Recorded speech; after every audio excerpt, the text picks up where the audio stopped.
اللهم صل على سيدنا اللهم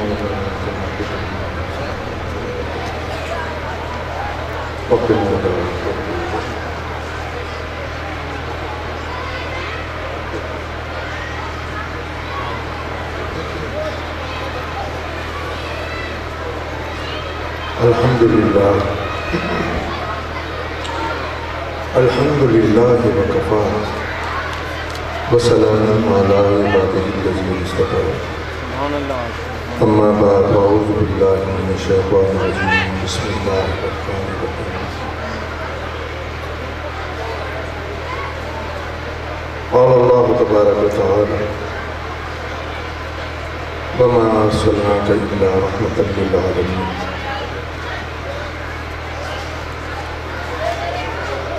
وقال رسول الله صلى الله عليه وسلم كل محدثة بدعة وكل بدعة ضلالة وكل ضلالة في النار صدق الله مولانا العلي العظيم وصدق رسوله النبي الكريم ونحن على ذلك لمن الشاهدين والشاكرين والحمد لله رب العالمين سبحان اللہ ذی وقار و ذی احتشام علماء کرام محترم و معزز زمائدین ملت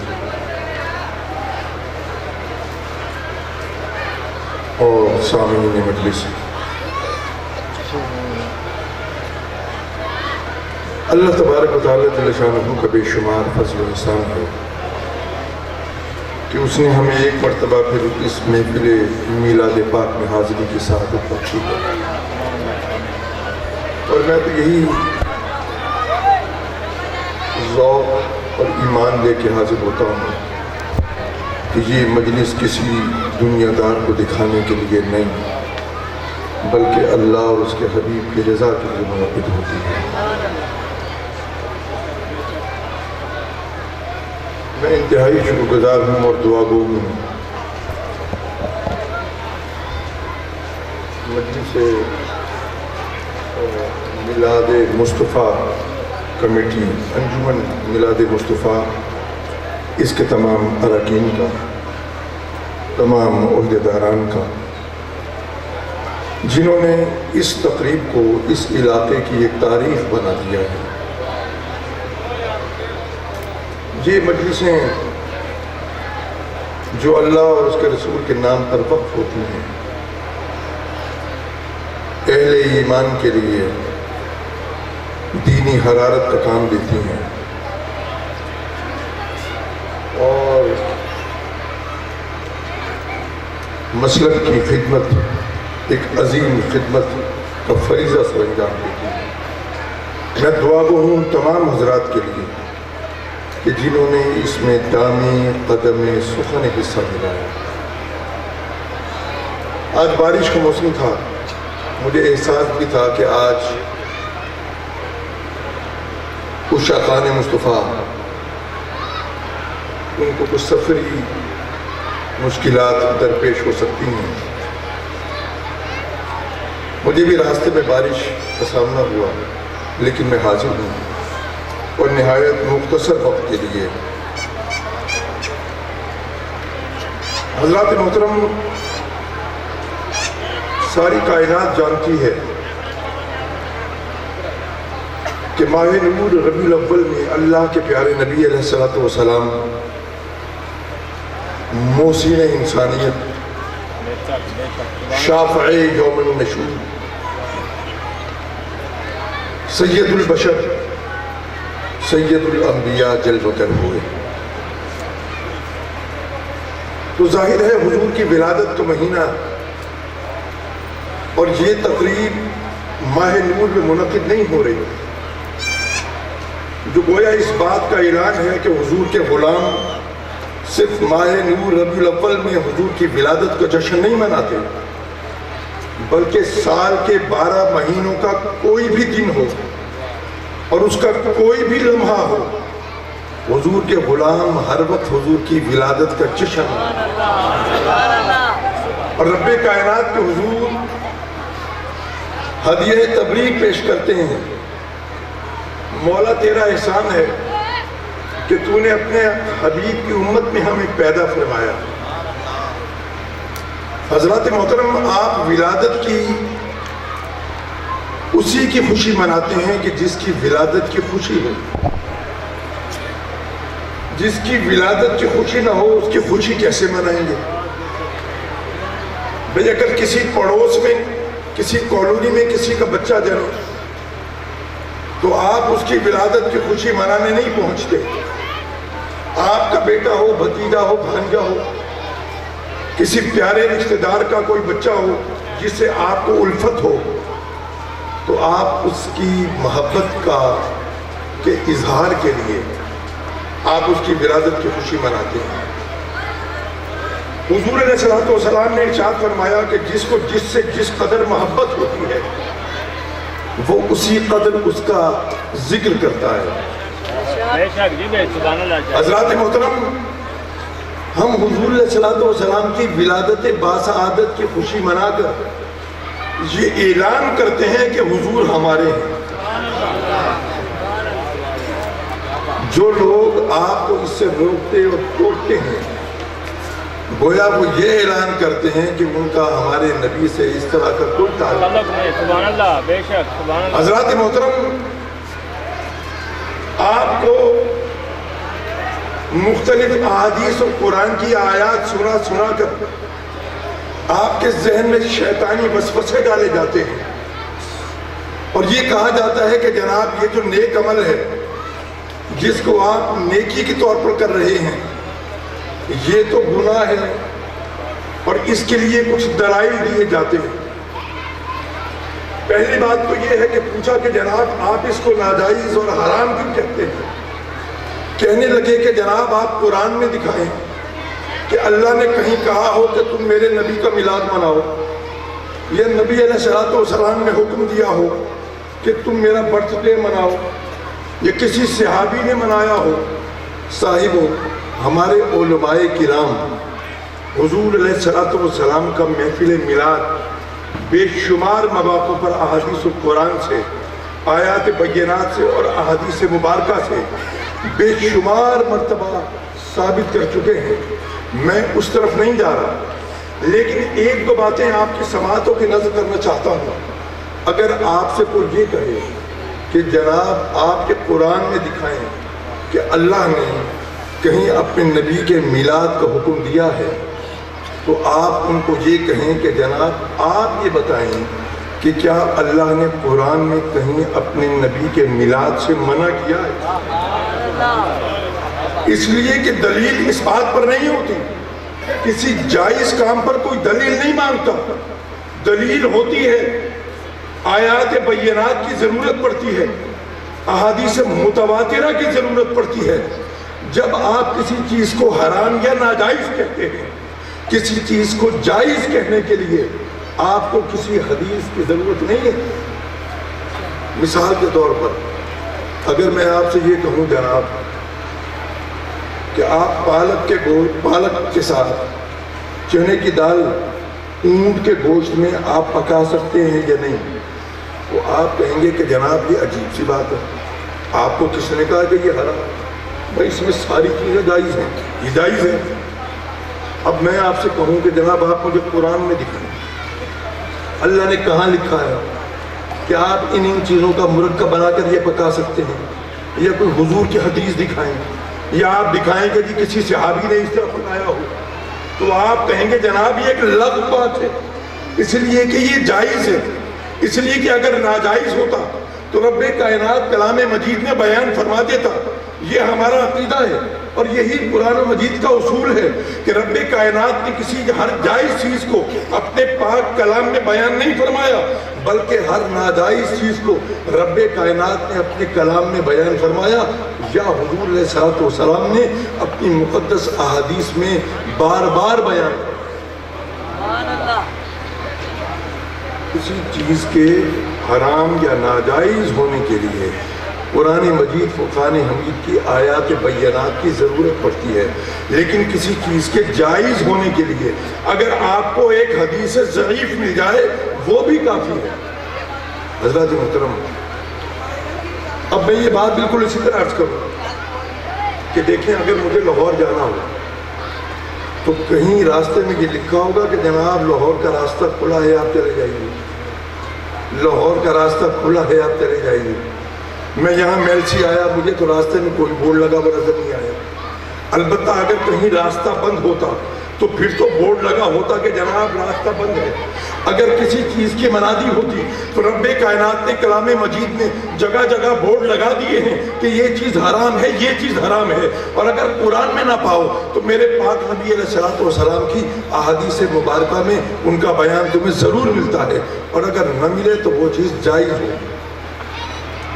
حضرات محترم، اب جناب یہ ایک ڈھونڈ ڈھانڈ کے حدیث لاتے ہیں کہ جناب حضور علیہ السلام نے ارشاد فرمایا، یہ سنن نسائی میں یہ تینوں جملے اکٹھے ملتے ہیں، باقی احادیث مبارکہ میں یہ جملے علیحدہ علیحدہ ملتے ہیں۔ میرے پاک نبی علیہ السلام نے ارشاد فرمایا، کل محدثۃ بدعۃ وکل بدعۃ ضلالہ۔ اے میرے صحابیوں،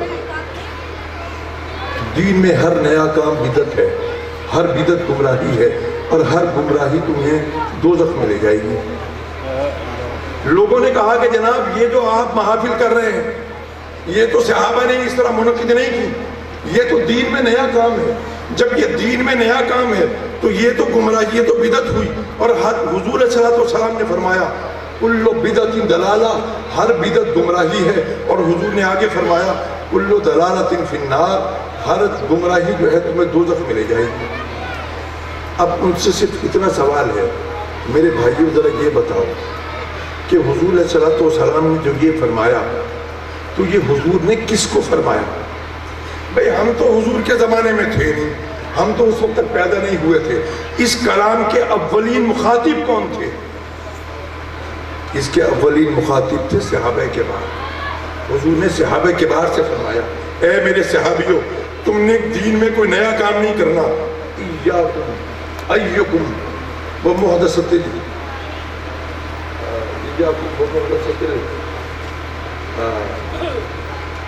حضور صلی اللہ علیہ وسلم نے ارشاد فرمایا، بخاری شریف کی حدیث ہے کہ اے میرے صحابیوں، تم نے دین میں کوئی نیا کام نہیں کرنا۔ اب حضور صلی اللہ علیہ وسلم نے صحابہ کے بار کو روک دیا کہ تم نے دین میں کوئی نیا کام نہیں کرنا، اور سامعین میں حضرت سیدنا صدیق اکبر بھی ہیں، سیدنا عمر بن خطاب بھی ہیں، عثمان غنی، مولا کائنات علی اور مرتضیٰ بھی ہیں۔ حضور واضح طور پر فرما رہے ہیں، اے میرے صحابیوں، تم نے دین میں کوئی نیا کام نہیں کرنا۔ اب اگر اس مختصر سی محفل میں میں صحابہ کبار کے دین میں نئے کاموں کی فہرست گنواؤں تو بھائیو آپ یقین کرو وقت گزر جائے گا، صحابہ کبار کے دین میں نئے کام ختم نہیں ہوں گے۔ اب میں مثال کے طور پر عرض کرتا ہوں، حضور علیہ السلام نے بلایا حضرت سیدنا بلال حبشی کو، بلال ادھر آؤ۔ جی حضور، تم یہ بتاؤ، میں نے تمہاری قدموں کی آہٹ جنت میں اپنے سے آگے چلنے کی سنی ہے، تم یہ بتاؤ تم کیا کرتے ہو؟ وہ کون سا کام ہے جو تم کرتے ہو؟ حضرت بلال حبشی نے عرض کیا، حضور اور تو کچھ نہیں، صرف اتنا ہے کہ جب بھی میں وضو کرتا ہوں حضور 2 رکعت نماز نفل پڑھ لیتا ہوں۔ اب میرے آقا کریم جانتے تھے کہ یہ میرے بلال کا ایسا کام ہے جو اس کو میں نے کرنے کو نہیں کہا، اور یہ اپنے طور پر کرتا ہے، یہ وہ عمل ہے جو میرا کوئی اور صحابی نہیں کرتا، اس لیے حضور نے بلا کر پوچھا ہے۔ حضرت بلال نے جواب دیا، میرے نبی نے ارشاد فرمایا، اللہ اکبر، بلال ایسا کرتے ہو، تمہیں تو اس کے عوض رب کائنات کے حضور تمہارا یہ عمل اتنا مقبول ہوا کہ اس نے بطور غلام تمہیں جنت میں مجھ سے آگے چلنے کی سعادت عطا کر دی۔ یہ دین میں نیا کام تھا۔ آپ مجھے بتائیں، حضرت بلال نے نئی نماز شروع کر دی، ہر وضو جب بھی وضو نماز ساتھ، کوئی صحابی نہیں کرتا۔ یہ دین میں نیا کام تھا یا نہیں تھا؟ یقیناً نیا کام تھا۔ حضرت بلال نے کہا، حضور نے ان کو یاد نہیں دلایا، اے بلال تم نے میری حدیث نہیں سنی؟ حضور صلی اللہ علیہ وسلم نے صحابہ کو فرمایا، ایکم ومحدثات الامور، اے میرے صحابہ تم نے دین میں کوئی نیا کام نہیں کرنا۔ حضور نے حضرت بلال کو یہ حدیث نہیں سنائی؟ اللہ اکبر۔ حضور صلی اللہ علیہ وسلم نے آپ کے جلیل القدر صحابی سیدنا عبداللہ بن جہش، حضور نے بلایا، جہش جاؤ بارڈرز پر، وہاں جا کر دیکھو کہ کافروں کا اگر کوئی قافلہ گزرتا ہے، ان کے کوئی سردار گزرتے ہیں، ان پہ نظر رکھنی ہے کہ کہیں وہ کچھ جنگی تیاریاں تو نہیں کر رہے، تم نے مجھے خبر کرنی ہے۔ حضرت عبداللہ بن جہش 8 صحابہ کے بعد کو لے کر جاتے ہیں، اللہ اکبر، وہ سرحدوں پہ نکلتے ہیں، مدینے کے مضافات میں گئے، مکہ مکرمہ کے مضافات میں گھومتے ہیں، وہاں انہیں 3 کفار مکہ ان کے سردار ملتے ہیں جو تاجر ہیں، سامان لے کر جا رہے ہیں، جو ان کو پکڑتے ہیں، قتل کر دیتے ہیں اور ان کے سامان کو مال غنیمت بنا لیتے ہیں۔ حضور کو اطلاع ملی، حضور ناراض ہوئے، تمہیں صرف جاسوسی کے لیے بھیجا تھا، مخبری کے لیے بھیجا تھا، تمہیں اس لیے نہیں بھیجا تھا کہ تم ان کو قتل کرتے ہو، تم نے قتل کیوں کیا؟ بات آئی گئی ہو گئی، انہوں نے یہ کیا کہ اپنے وہ جو مال غنیمت تھا اس میں سے 5واں حصہ رکھا کہ جی ہم اپنے نبی کی بارگاہ میں بھیجیں گے۔ ابھی تک خمس کا حکم نہیں آیا، 5واں حصہ حضور کی بارگاہ میں روانہ کیا۔ رب کائنات کو حضرت عبداللہ بن جہش کا یہ عمل اتنا پسند آیا کہ رب کائنات نے قرآن مجید فرقان حمید میں خمس کے احکام نازل فرما دیے۔ یہ صحابی رسول کا نیا کام تھا یا نہیں تھا؟ حضرت محترم حضرت عمر رضی اللہ تعالیٰ عنہ سیدنا صدیق اکبر کی بارگاہ میں حاضر ہوتے ہیں، حضور جنگ یمامہ ہے، صحابہ شہید ہو رہے ہیں، حضور ہم قرآن مجید کے ایک بڑے حصے سے محروم ہو سکتے ہیں، حضور آپ مہربانی فرمائیں، حضور جمع قرآن کیجئے، تدوین قرآن کا مرحلہ آ گیا ہے، حضور قرآن کو جمع فرمائیں۔ حضرت سیدنا صدیق اکبر نے کہا، عمر وہ کام جو تمہارے نبی نے نہیں کیا تم کیسے کر سکتے ہو؟ اب اگر کوئی یہ کہے کہ جناب یہ کام تو حضور کی زندگی سے شروع تھا، تو بھائی وہ ایسا نہیں ہے، اس لیے کہ حضرت عمر بن خطاب کا یہ حضرت سیدنا صدیق اکبر کا یہ فرمان بتا رہا ہے کہ اے عمر وہ کام جو تمہارے نبی نے نہیں کیا تم کیسے کر سکتے ہو؟ یہ تدوین قرآن کا کام ہے۔ حضرت عمر بن خطاب نے عرض کیا، حضور وہ خیر، حضور خیر ہی خیر ہے، حضور آپ کیجئے۔ سیدنا صدیق اکبر نے قرآن مجید کو جمع کروانا شروع کیا۔ یہ حضور کی زندگی میں نہیں ہوا تھا، یہ نیا کام تھا۔ اگر یہ نیا کام سب بدعت کے زمرے میں آتے تو کیا یہ دین کے ساتھ کھلواڑ نہیں تھا؟ حضرات محترم حضرت عمر بن خطاب رضی اللہ تعالیٰ عنہ آپ خطاب فرما رہے ہیں، سیدنا عثمان غنی حضور کی آپ کے بارگاہ میں حاضر ہوئے اور آپ جیسے ہی بیٹھے، حضرت عمر بن خطاب نے کہا، عثمان تم اتنی دیر سے کیوں آئے؟ عرض کیا، حضور میں تو گھر گیا، حضور میں نے صرف وضو کیا اور میں چلا آیا۔ آپ نے فرمایا صرف وضو کیا؟ حضور نے تو غسل کا حکم دیا ہے۔ بہرحال بات آئی گئی ہو گئی، حضرت سیدنا عثمان غنی کے ذہن میں رہ گئی، آپ کی خلافت کا زمانہ آیا، حضرت عمر بن خطاب کا وصال ہو گیا، سیدنا عثمان غنی کا زمانہ آیا، آپ نے فرمایا کہ بھئی لوگوں کی آسانی ہونی چاہیے، لوگوں کو ہمیں موقع دینا چاہیے کہ وہ نہات ہو کر پاک صاف ہو کر اپنی کاروبار سے فارغ ہو کر ان کو بند کر کے وہ مسجدوں میں آئیں۔ آپ نے فرمایا جمعے کی اذان سے پہلے ایک اذان دی جائے۔ میں آپ سے پوچھتا ہوں، یہ پوری کی پوری اذان شروع کرا دی، سیدنا عمر بن خطاب نے دین میں نیا کام تھا یا نہیں تھا؟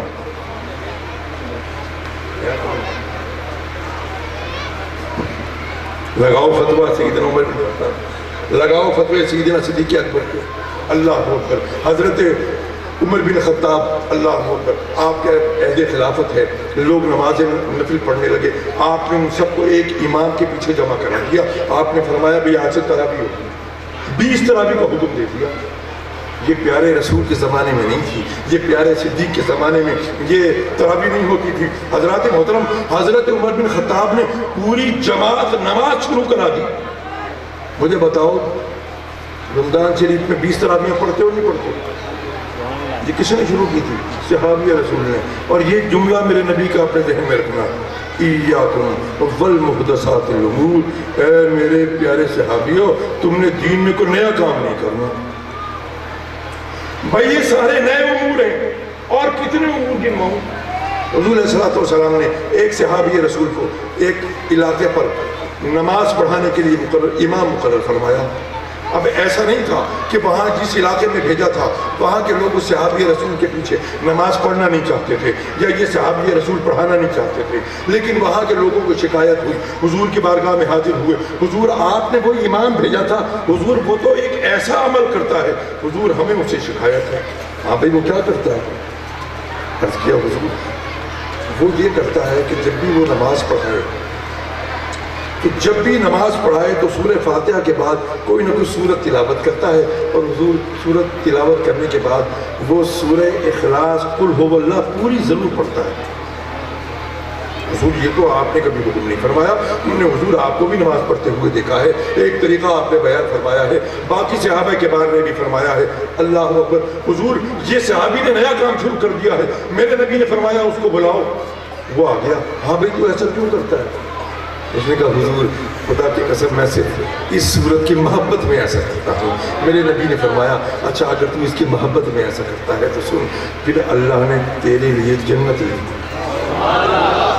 بھائی دین میں یہ نیا عمل تھا، کوئی صحابی نہیں کرتا، میرے نبی نے کوئی حکم نہیں دیا، دین میں نیا کام ہو رہا ہے، اور میرے نبی اس کو دوزخ کی وعید کے بجائے جنت کی نوید سنا رہے ہیں۔ اللہ اکبر۔ حضرات محترم، اسی پر میں یہ دلیل بھی دیتا ہوں، اگر آج ہم سے کوئی کہتا پھرے کہ اس کے قرآن میں تم دلیل دکھاؤ، حدیث میں، تو میں یہ کہتا ہوں بھائی ہمیں کسی دلیل کی ضرورت نہیں، ہمیں تو ہمارے نبی کی محبت کی دلیل ہی کافی ہے۔ یہ دین میں نئے امور ہیں نا بھائی۔ اچھا جی، اب ان سے کہا کہ بھائی تم ہم پر فتوے لگاتے ہو، تو جی یہ تو بدعت ہے اور ہر بدعت گمراہی ہے، تو جناب یہ تو کرنا نہیں چاہیے، تو تم صحابہ کے بارے پہ فتوے لگاؤ نا۔ تو یہاں پر انہوں نے حضور کی ایک اور حدیث سنا دی، کہنے لگے میرے نبی علیہ السلام نے ارشاد فرمایا علیکم بسنتی وسنت الخلفاء الراشدین المہدیین۔ حضور نے فرمایا تم نے میرے طریقے کو اور میرے خلفائے راشدین کے طریقے کو نہیں چھوڑنا۔ تو جناب یہ تو خلفائے راشدین کا طریقہ ہے، وہ جو چاہیں کرتے پھر۔ ہم نے کہا بھائی تم بڑی تیز نکلے، ارے جس تم حدیث کو اپنی دلیل بنا رہے ہو نا، یہ دراصل تمہاری دلیل نہیں، یہ تو ہماری دلیل ہے۔ کیسے؟ بھائی حضور نے صحابہ کو فرمایا ایاکم والمحدثات الامور، حضور نے بار بار فرمایا کہ تم نے دین میں کوئی نیا کام نہیں کرنا۔ صحابہ کے بار کو کہا اور انہوں نے اس کے باوجود بھی دین میں نئے کام کیے ہیں، یہاں تک کہ نئی نمازیں شروع کر دی، اللہ اکبر، نئی اذانیں شروع کرا دی گئی ہیں۔ اللہ اکبر۔ حضرات محترم، تو میں نے عرض کیا کہ جناب بات یہ ہے کہ جس کو تم اپنی دلیل بناتے ہو یہ ہماری دلیل ہے، اس لیے کہ صحابہ کبار کا عمل بتا رہا ہے کہ اے لوگوں، قیامت تک کے مسلمانوں کے لیے میرے صحابہ نے اعلان کر کے بتا دیا کہ حضور علیہ السلام کی فرمودات کو ہم سے زیادہ کوئی نہیں سمجھتا۔ اگر حضور کی ان مبارک احادیث کا مفہوم و مطلب وہی ہوتا ہے جو آج کا مولوی لیتا ہے تو میرے صحابہ ایسا عمل نہ کرتے، بلکہ صحابہ کے عمل نے بتایا کہ ہر وہ عمل جائز ہے بلکہ مستحسن ہے۔ اللہ اکبر، کیا کہ جس سے دین کو تقویت پہنچے، ہر وہ عمل، اس سے میرے نبی نے منع فرمایا ہے کہ جس سے دین کو نقصان پہنچے۔ حضرات محترم، یہ جو محافل ہیں یہ تو میرے نبی کے نام پر منعقد ہوئی ہیں۔ جب میرے نبی کا ذکر ہوتا ہے، آپ کے شمائل کی بات ہوتی ہے، حضور کی مبارک زلفوں کی بات ہو، حضور کی مبارک سیرت طیبہ کی بات ہو، اور ایک عجیب بات یہ ہے کہ آج اس کو میلاد النبی کا نام دو تو یہ حرام ہے، اور اسی تقریب کا نام رکھ کر تم سیرت نبی کر دو تو وہ جائز ہے۔ نام بدلنے سے ایک حرام چیز جائز نہیں بنتی، ایک جائز چیز حرام نہیں بنتی۔ اللہ کو تم شیر حرام ہے اس کو تم بکری کہنا شروع کر دو، وہ جائز نہیں ہو جائے گا۔ اگر تم بکری کو شیر کہنا شروع کر دو تو وہ حرام نہیں ہو جائے گی۔ نام بدلنے سے کوئی حلال چیز حرام نہیں ہوتی، حرام چیز حلال نہیں ہوتی۔ اللہ اکبر۔ حضرات محترم، دعا ہے اللہ تبارک و تعالی ہمیں حضور کا سچا غلام بنائے اور ہمیں دین کی صحیح فہم عطا فرمائے۔ کہنے کو سنانے کو میرے ذہن میں بے شمار واقعات تھے جو میں حضور علیہ السلام کی مبارک احادیث سے آپ کو، آپ کی خدمت میں، آپ کی سماعتوں کی نظر کر سکتا تھا، لیکن میں یہ سوچ کر آیا بھائیوں کہ آج کل یہ جو اعتراض ہوتا ہے نا، یہ اعتراض کوئی جہلا کی طرف سے نہیں ہوتا بلکہ اغیار کے علماء کی طرف سے ہوتا ہے۔ اگر آج درباروں پر جا کر کوئی شخص سجدہ کرے تو ہم کہتے ہیں کہ یہ حرام ہے، اس نے غلط کیا ہے، اس نے ناجائز کام کیا ہے، اور اگر خدا مان کر کیا ہے تو یہ شرک ہے، اور اگر سجدہ تعظیمی کیا تو پھر یہ ناجائز و حرام ہے۔ یہ کام کرتے ہیں ہمارے جہلا۔ اگر ہم پر یہ الزام ہوتا ہے تو ہمارے جبلا کی وجہ سے ہوتا ہے، ہمارے علماء کی وجہ سے نہیں ہوتا۔ لیکن اگر ان لوگوں پر گستاخ رسول ہونے کا الزام ہے تو وہ ان کے جبلا کی وجہ سے نہیں بلکہ ان کے علماء کی وجہ سے۔ نعرہ تکبیر، نعرہ رسالت، نعرہ خلافت، نعرہ حیدری، نعرہ اہل سنت، گوشہ حضور غزالی زمان۔ تو حضرات محترم، یہ مختصر سا ایک مسئلہ تھا، ایک فقہ تھی۔ میں نے سوچا کہ بس میں اس موضوع پر مختصر سا کلام کر دوں، اور بے شمار واقعات اور آ رہے ہیں کہ جو صحابہ کبار کے نئے نئے امور تھے، اللہ اکبر، مسجدوں کو سجانا، یہ بھی تو سیدنا عثمان غنی نے شروع کیا، اللہ اکبر۔ مجھے بتاؤ قرآن مجید پر اعراب لگے نہیں لگے، یہ کس صحابی رسول نے لگا؟ حضور صلی اللہ علیہ وسلم نے حکم دیا نہیں، یہ سب بات کی باتیں ہیں۔ آج ہم قرآن اگر یہ اعراب کے بغیر پڑھنے سے قاصر ہیں، مجھے بتاؤ کہ یہ دین کی خدمت ہوئی یا نہیں ہوئی؟